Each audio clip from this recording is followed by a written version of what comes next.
Tonight, the quietest sound in Aria's apartment would fight the loudest danger she'd ever face. A single, urgent meow against a wall of fire. We open on a city washed in moonlight. A soft breeze slips past thin curtains, making them breathe in and out like a sleeping chest. Inside, Aria sleeps on her side, tangled in cool sheets, phone on the nightstand, glowing faintly with the time, 2:14 a.m. The room is hushed, steady, safe. At the foot of the bed, Milo watches. His eyes are two small lanterns, glossy, alert. The rhythm of Aria's breaths is steady, a soothing metronome. Her hand dangles off the edge, close to his whiskers. He leans into it, purring, the sound like a soft motor, calming the night. But then, something felt wrong. He lifts his head. One ear swivels, then the other. He tastes the air. Something acrid whispers through the open doorway from the hall, a thread of heat, of burnt dust and something darker, like the first hint of a storm far away. Milo stands, tail twitching. He hops off the bed, silent, practiced, urgent. In the kitchen, a coil in the old toaster is glowing hotter than it should. Maybe an earlier crumb caught and smoldered after midnight. Maybe a wire decided that tonight was the night to fail. The dish towel draped over the oven handle brushes too close, touches metal, warms, then catches. A flame the size of a match head licks at the towel's corner. It grows like a rumor. Heat, whispering smoke. The ceiling paint knows nothing yet, but it will. Back in the bedroom, Milo pads to the hallway, nose lifted, whiskers forward. Smoke gathers low, a thin sheet, invisible in the dim. He hears a faint hiss from the kitchen, a soft crackle that sounds wrong in a sleeping home. He turns back, ears pinned. He runs to Aria and leaps onto her bed. He stands on her chest, light and insistent. He meows, short, urgent, different. Aria murmurs, eyes still sealed. She shifts, as if turning away from a dream. Milo paws at her chin. Another meow, louder. "Not now," she mumbles, her voice sticky with sleep, affectionate and tired. "Milo, it's late." He moves to her face, nose close. He meows again, a long, plaintive line that trembles with something he can't explain, only feel. If your pet tried to wake you in the middle of danger, what's the one word you'd say first? Answer in one word. He bats at her phone. It skids a little, the small clack pulling her a fraction closer to consciousness. He plants his paws beside her cheekbone and purrs, not calm now, but vibrating with anxiety, then lets out a sharp cry. Her eyes open. In the dim, she sees him towering above her, a tiny guardian, pupils blown wide. "Milo, why are you acting like this?" she whispers. He steps back and meows, pivots toward the door, then looks back, the cat version of pointing. Her brow furrows, she rubs her eyes and sits up. That's when she smells it, the faraway sting at the back of her nose. "Wait, do I smell smoke?" Her voice breaks on the last word. Milo leaps from the bed, glancing back, meowing again. Aria swings her legs down, and the room seems to tilt. The small comfort of the night shifts, the edges sharp. She stands, steadies herself on the dresser, grabs her phone. And in that moment, everything changed. A faint gray ribbon trails into the bedroom from the hall, then another. The smoke alarm on the ceiling, older than it should be, its battery door taped shut from a forgotten day, doesn't say a thing. Silence where there should be a scream. Aria's heartbeat accelerates, small drumming under her ribs. She steps into the hall, and the smoke isn't a ribbon anymore. It's a wave that curls toward the ceiling, creeping along the top of framed photos and bookshelves, searching. The kitchen doorway flickers with light that isn't from a bulb. "Milo?" Her voice is tight, Stay with me." There is a sound, soft wood groaning, and she sees it. Orange tongues, shadows dancing across the wall. The towel is a bright, vicious flag of flame. The heat licks the cabinets, tests them, dares them. "Milo, we have to get out, now!" He's already moving. He pads low to the ground, tail like a compass arrow. He disappears into the haze and then re-emerges, circling her ankles, guiding her away from the kitchen toward the front door at the end of the hall. The hallway seems longer than before, the floor unfamiliar, the air getting thicker by the breath. Okay, she says, hand shaking. She reaches for the doorknob and yanks her hand back. It's hot. Not blistering, but hot enough to warn. Behind her, a pop from the kitchen. A line of glass in a cabinet shatters, tinkling like dangerous rain. She looks to the back of the apartment. The sliding door to the tiny balcony is beyond the living room, a room now collecting smoke like a vase collecting water. The balcony faces the alley. If she can get it open. "Milo, this way," she coughs. He darts ahead, leaping onto the arm of the couch, then down, then under the coffee table, then over. He pauses, looks back, meows, a little siren pulling her forward. Aria pulls the collar of her shirt over her mouth and nose. She bends low. The world is ash and orange at the edges. The living room window glows with the city breaching through, but inside it feels like another planet. She reaches the sliding door, grabs the handle and pulls. It sticks. Of course, it sticks. The old track, the humidity, the paint. Her hands fight the metal, breath burning like she sipped hot tea wrong. She pulls again, and the door starts to give. An inch, two, not enough. "Milo!" she says, panic fracturing her voice. She coughs hard and feels the rawness in her throat bloom. He meows, urgent, then disappears into the kitchen doorway, a smoky portal. "No!" she cries. "Milo, no! Come back!" He returns a second later with something unexpected. Her keys, the wristlet caught on a claw. He can't drag them far, but he has pulled them from the hallway hook. They jingle as he hops toward her. She stares, stunned. The keys aren't the solution she needs, but the sound snaps her mind into action. A plan falls into place. Balcony lock. There's a secondary latch above the handle. Her hands shoot up, find it, and flip it. She pulls again, using her shoulder against the glass. It slides wider this time, moaning along the track. Summer air, cool and sweet, floods into the edge of the room. She pushes the screen, shoves it off its rail. The night rushes in, and with it, a sliver of hope. "Come on, buddy," she whispers, scooping a towel from the back of the couch and wrapping it loosely around her face. She tucks Milo to her chest. He doesn't fight her. He clings to her shirt with gentle claws, ears flat, heart thudding against her ribs. They step onto the balcony. The alley yawns below, 2 stories down. A metal fire escape runs along the building's side, but the platform nearest their balcony is just out of reach. She looks left. There's a small gap between her railing and the rusted bolts of the fire escape ladder.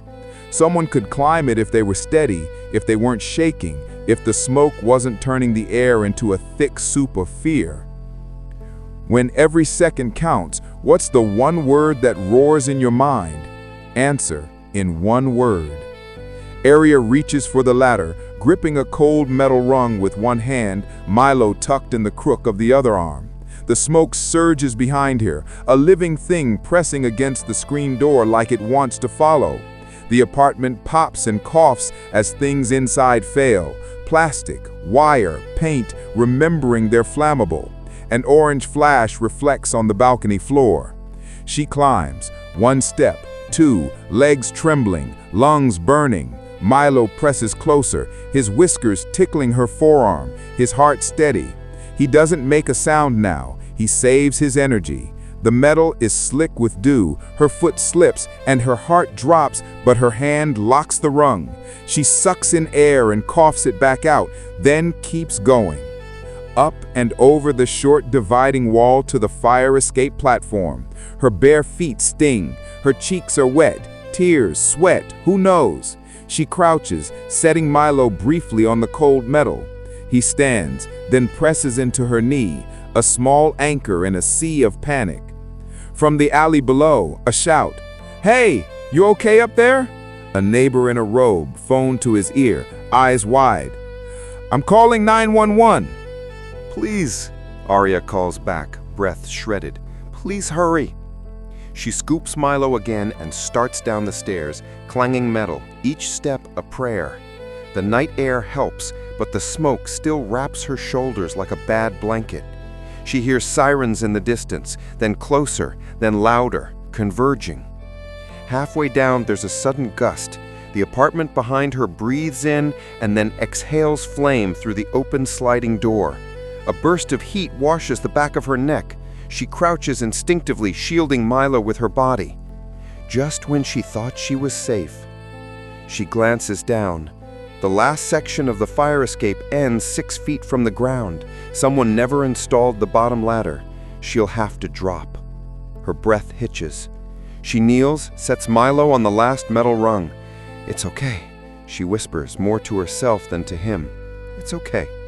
She lowers herself, hanging by her hands, toes searching for anything, finding nothing but cool air.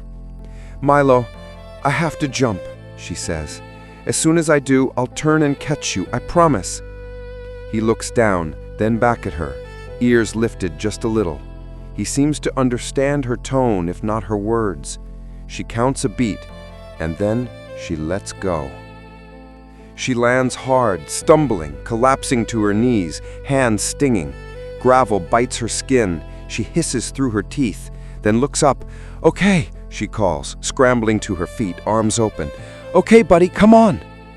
Milo crouches, measuring the distance. A small wind flips his whiskers, and then he launches, a quick arc of courage. He lands against her chest, claws careful, and she gathers him into her. They stagger away from the building, into the alley's middle. The first engine screams in, lights gnashing the night into red squares. Firefighters pour out, a choreography of purpose. Helmets, masks, gloved hands pulling lines of hose that snake toward the inferno of her small kitchen turned monster. What happened next stunned her. A firefighter sprints over, a woman with sharp eyes behind her face shield. "Are you hurt?" "I just smoke," Aria says, voice raw. "My cat, he woke me. We've got you." The firefighter guides her a few more steps back. "Anyone else inside?" "No, just me, just us." "Good, stay here." The firefighter turns, already shouting to her team. Water roars, a dragon tamed and redirected, smashing against the building's mouth. The smoke billows, changes color, retreats in stubborn layers. Aria sinks onto the curb, knees up, Milo folded into the scooped space between heartbeat and breath. He tucks himself under her chin. She presses her nose to his fur. He smells like ash and the cotton of her shirt and the particular warm smell that is just him. And she cries, a quiet, shaking cry that flushes fear from her bones. Her neighbor appears, draping a sweatshirt over her shoulders. "Are you okay?" he asks softly. "I think so." The firefighter returns a few minutes later, face streaked, helmet under one arm. "We caught it before it reached the bedrooms. It's bad in the kitchen, smoke damage everywhere." She glances up at the building, then back at Aria. "Your smoke alarm didn't go off." "I know. It's old. I kept meaning to." Her throat tightens. She looks at Milo. "He woke me." The firefighter crouches, smiles at Milo. "Good cat. He's the reason you're out here." She looks at Aria again, tone gentler now. "Most people don't wake in time without an alarm. He saved you." The words land like sunlight after a storm. "He saved you." Aria kisses Milo's head. "You saved me," she breathes. His eyes slip closed, just a sliver, as if accepting the compliment and also asking for the predictable reward. Love, warmth, maybe tuna when the world is less on fire. Her paramedic checks her oxygen, a blanket, a bottle of water. She tries to sip, coughs, tries again. Milo accepts a tiny dish of water, then flops into the crook of her elbow, exhausted. The trembling in her hands subsides, replaced by a deep, humbling clarity. Happening in small rooms, flames shrink, wet smoke curls like spent ink.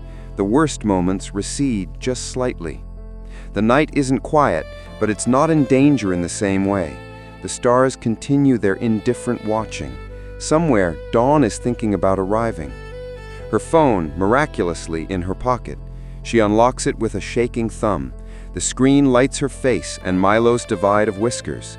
She snaps a photo, eyes red, cheeks streaked, but alive, and then lowers the phone, letting the moment be. If you could name what you're feeling right now, what's the one word? Answer in one word. She looks down at Milo, and the world arranges itself into something simple. Fear, yes. Relief, like a wave leaving the shore. Gratitude, towering and bright.